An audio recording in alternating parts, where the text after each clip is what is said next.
Hello friends, विद्या गुरु study channel में आपका स्वागत है। मैं सत्येंद्र। ये क्लास 10th वाले बच्चों के लिए बहुत ही अच्छा टॉपिक है। सोशल साइंस के 20 बहुविकल्पीय प्रश्न हैं जिनका उत्तर हमें OMR शीट पर देना होता है और ये बहुत ही इम्पॉर्टेंट क्वेश्चन है, हर साल परीक्षा में रिपीट होते हैं। तो चलिए इनको बिना देर किए हुए शुरू करते हैं। पहला क्वेश्चन है, अंतर्राष्ट्रीय मुद्रा कोष IMF की स्थापना कब की गई? ए सन 1995, बी सन 1997, सी सन 1996 या डी सन 1998। तो यहाँ पे स्टूडेंट्स एक चीज़ ध्यान रखना है कि ये 1995 नहीं है, ये 1945 है। 1945। तो अंतर्राष्ट्रीय मुद्रा कोष IMF की स्थापना 1945 में की गई थी, ये हम ध्यान रखेंगे, इसमें गलत छपा हुआ है। चलिए नेक्स्ट क्वेश्चन है, किस राज्य में अधिकतम साक्षरता दर पाई जाती है? ए महाराष्ट्र, बी जयपुर, सी केरल या डी इनमें से कोई नहीं। तो ये डी वाला ऑप्शन ज़्यादातर गलत ही होता है, इस पर ज़्यादा ध्यान देने की ज़रूरत नहीं है। तो सबसे ज़्यादा साक्षरता दर जो है वो केरल में पाई जाती है। सी वाला ऑप्शन यहाँ पे बिल्कुल सही है। नेक्स्ट क्वेश्चन, रबी की फसल की बुआई का समय है? ए जनवरी फरवरी, बी अक्टूबर दिसंबर, सी अप्रैल मई या डी मई जून। तो रबी की फसल ये धान होते हैं, धान वगैरह चावल, तो ये अक्टूबर से दिसंबर के बीच में बोई जाती है। तो इसको ध्यान रखेंगे, रबी की फसल की बुआई का समय क्या है? अक्टूबर दिसंबर। नेक्स्ट क्वेश्चन, सूर्य से प्राप्त ऊर्जा को क्या कहते हैं? तो सिंपल सी बात है स्टूडेंट, इसका बहुत ही आसान उत्तर है सौर ऊर्जा। सूर्य से प्राप्त ऊर्जा को क्या कहते हैं? सौर ऊर्जा। यहीं पर समझ लेते हैं, वायु से जो ऊर्जा प्राप्त होती है उसे पवन ऊर्जा कहते हैं, और कोयले से जो ऊर्जा खनिज से प्राप्त होती है उसे कोयला कहते हैं। नेक्स्ट क्वेश्चन, सविनय अवज्ञा आंदोलन कब चलाया गया था? ए सन 1930, बी सन 1925, सी सन 1920, डी सन 1918। तो यह सविनय अवज्ञा आंदोलन जो है महात्मा गांधी द्वारा सन 1930 ईस्वी को चलाया गया था, इसको ध्यान रखेंगे, कई बार परीक्षा में क्वेश्चन रिपीट हुआ है ये। नेक्स्ट क्वेश्चन है क्वेश्चन नंबर 6, सामान्यतः किसी देश का विकास निर्धारित करता है? ए आयकर, बी व्यापार, सी बैंकिंग, डी प्रति व्यक्ति आय।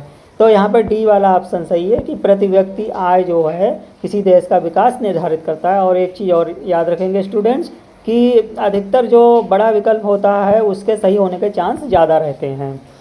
नेक्स्ट क्वेश्चन 7वां, राष्ट्रवाद का उदय सर्वप्रथम किस देश में हुआ था? A France, B America, C Bharat, D इनमें से कोई नहीं। तो अभी फ्रेंड्स मैंने बताया था कि डी वाला ऑप्शन ज़्यादातर गलत ही होता है, तो इस पर ज़्यादा ध्यान नहीं देंगे, इनमें से कोई नहीं। राष्ट्रवाद का उदय सर्वप्रथम फ्रांस में हुआ था, इसको याद रखेंगे, ये भी क्वेश्चन कई बार रिपीट हो चुका है। चलिए नेक्स्ट क्वेश्चन, जर्मनी के एकीकरण का जनक कौन है? A Hitler, B Mazzini, C Sikandar, D Bismarck. तो यहाँ पर डी वाला ऑप्शन बिल्कुल सही है, जर्मनी के एकीकरण का जनक जो है बिस्मार्क को कहा जाता है। 9वां क्वेश्चन है, कपास से रुई प्राप्त करना किस क्षेत्र में शामिल किया जाता है? ए प्राथमिक, बी द्वितीयक, सी तृतीयक, डी कोई नहीं। तो डी वाला ऑप्शन तो यहाँ पे बिल्कुल गलत है। यहाँ पे कपास से रुई प्राप्त करना, तो यहाँ पे सभी जो है क्षेत्रकों को अभी मैं समझाऊंगा। ये जो है कपास से रुई प्राप्त करना द्वितीयक क्षेत्र में आता है। और क्यों द्वितीयक क्षेत्र में आता है? पहले प्राथमिक वाले क्षेत्र को समझेंगे। जब कोई चीज़ हमें प्राकृतिक रूप से ज्यों की त्यों मिलती है तो उसे हम प्राथमिक क्षेत्र में रखते हैं। जैसे कपास हमें पेड़ से प्राप्त होती है, कपास जो है हमें पेड़ से प्राप्त होती है और ज्यों की त्यों प्राप्त होती है, तो ये कपास जो है प्राथमिक क्षेत्र है। लेकिन जब हम प्राकृतिक वस्तु से कोई अन्य उत्पाद बना लेते हैं, कोई दूसरी चीज़ बना लेते हैं, उसे द्वितीयक क्षेत्र में रखते हैं।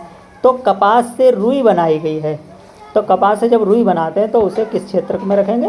द्वितीयक में। और तृतीयक क्षेत्र भी यहीं पे याद रखेंगे। तृतीयक क्षेत्र में कंप्यूटर है, बैंकिंग है, इंटरनेट है, सोशल मीडिया वगैरह, ये सारी चीज़ें जो है तृतीयक क्षेत्र में आते हैं, कारखाने वगैरह लगाना। तो यहाँ पे ये सारे क्षेत्र ध्यान रखेंगे, पेपर में कोई सा भी क्वेश्चन पूछा जा सकता है। चलिए अगला क्वेश्चन नंबर 10, फ्रांस की क्रांति कब प्रारंभ हुई थी? सन 1743, सन 1751, सन 1759, सन 1789।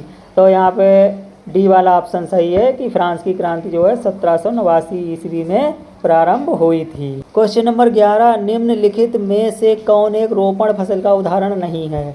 तो सबसे पहले रोपण फसलों को समझते हैं। रोपण फसलें वे फसलें होती हैं जो मुनाफा कमाने के लिए लगाई जाती हैं, जिनको बेचा जाता है, जिनसे कोई व्यवसाय किया जाता है, उनसे पैसा कमाया जाता है। तो रोपण फसल का उदाहरण नहीं है। तो सबसे पहले ए नंबर पे गन्ना। तो गन्ना तो भाई व्यवसाय के लिए ही लगाया जाता है, इसको बेचा जाता है, इससे चीनी वगैरह बनाई जाती है। केला, केले की फसल भी जो है ज़्यादातर इसीलिए रोज़गार करने के लिए ही उगाई जाती है, तो ये भी रोपण फसल का उदाहरण नहीं है। कॉफ़ी या चाय, ये भी जो है बेची जाती है, इससे व्यवसाय किया जाता है। लेकिन धान जो है व्यक्ति अपने लिए उगाता है, ठीक है, थोड़ी बहुत मात्रा में बेचा जाता है, लेकिन ये जो है एक रोपण फसल का उदाहरण नहीं है। इसको हम बहुत ज़्यादा मात्रा में नहीं बेच सकते हैं, बहुत ज़्यादा इससे मुनाफा नहीं कमाया जा सकता है, ठीक है। तो ये याद रखेंगे कि रोपण फसलें वे फसलें होती हैं जो मुनाफा कमाने के लिए उगाई जाती हैं, इनसे व्यवसाय किया जाता है। 12वां क्वेश्चन है, कपास की खेती के लिए उत्तम मिट्टी है? तो कपास की खेती काली मिट्टी में जो है उगाई जाती है। का और का मिल रहे हैं, इससे भी याद रहेगा कि कपास काली मिट्टी, ठीक है। ये क्वेश्चन बहुत बार रिपीट हुआ है, इसको ध्यान रखेंगे खास कर से। अगला क्वेश्चन है क्वेश्चन नंबर 13, वंदे मातरम गीत के रचयिता हैं ए चाचा नेहरू, बी महात्मा गांधी, सी भगत सिंह या डी बंकिम चंद्र चटर्जी? तो बंकिम चंद्र चटर्जी जो है वंदे मातरम गीत के रचयिता हैं, और ये विकल्प बड़ा भी है, तो ज़्यादातर अभी मैंने बताया कि बड़ा विकल्प जो है ज़्यादातर सही होता है, ठीक है। तो बंकिम चंद्र चटर्जी याद रखेंगे। अगला क्वेश्चन नंबर 14 है, भारत में सबसे अधिक बोले जाने वाली भाषा कौन सी है? तो सिंपल सी बात है, भारत में सबसे अधिक बोली जाने वाली भाषा जो है वो हिंदी है। 15वां क्वेश्चन, सबसे बड़ा लोकतांत्रिक देश है? तो सबसे बड़ा लोकतांत्रिक देश जो है भारत ही है, क्योंकि भारत में लोकतंत्र का महत्व जो है सबसे ज़्यादा माना जाता है। यहाँ जो है सरकार बनती है वो वोटिंग के द्वारा बनती है, चुनाव के द्वारा बनती है, इसी को लोकतंत्र कहते हैं।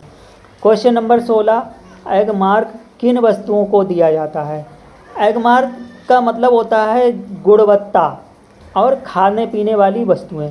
तो यहाँ पे ए और बी दोनों ही ऑप्शन सही हैं कि खाद्य पदार्थों को दिया जाता है, और जो गुणवत्ता युक्त होते हैं, अच्छे खाद्य पदार्थ होते हैं, उन्हीं को दिया जाता है, तो ये ध्यान रखेंगे। अगला क्वेश्चन नंबर 17, नेपोलियन किस देश से संबंधित है? ए चीन, B Britain, C America, D France? तो ऐसे क्वेश्चनों को हमें याद ही करना पड़ता है। ये नेपोलियन जो है फ्रांस से संबंधित हैं, ठीक है, इसको हमें याद रखना पड़ेगा। ये क्वेश्चन भी काफ़ी बार रिपीट हो चुका है। अगला क्वेश्चन है, उपभोक्ता के शोषण का एक रूप है? शोषण का मतलब यही होता है कि किसी को अपने दबाव में रखना, किसी को परेशान करना, ठीक है। तो दुकानदार जो है मिलावटी वस्तु देता है, तो भी ये भी एक शोषण है। अनुचित कीमत लेता है, ये भी एक शोषण है। कम वजन तोलना, ये भी एक शोषण है। तो यहाँ पे डी वाला ऑप्शन बिल्कुल सही हो जाएगा, इनमें से सभी।